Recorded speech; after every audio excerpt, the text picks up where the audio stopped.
ဒီနေ့အောက်တိုဘာ29ရက်နေ့မှာကြာရောက်တဲ့ International Data Center Day အတွက် Myint Associates Data Center ကနေပြီးတော့ knowledge sharing ပွဲလေးတစ်ခုကိုပြုလုပ်ခဲ့ပါတယ်။အဲဒီပွဲမှာဆိုလို့ရှိရင်တော့ CEO နဲ့တကွာ Senior Management နဲ့သက်ဆိုင်ရာ GOC မှ HOD များမှလည်းတက်ရောက်ခဲ့ပါတယ်။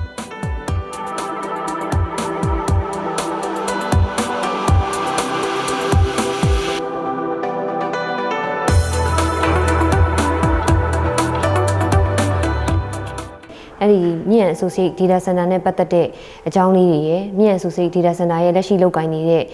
လုပ်ငန်းတွေဆက်ဆက်နေတဲ့ stakeholder တွေရဲ့အကြောင်း Myint Associates Data Center ရဲ့လက်ရှိ current market မှာရှိနေတဲ့ branding နဲ့ positioning နဲ့ပတ်သက်တဲ့အကြောင်းတွေကိုလည်း knowledge sharing အနေနဲ့ GOC မှဝန်ထမ်းများအား knowledge sharing အနေနဲ့ပြုလုပ်ခဲ့ပါတယ်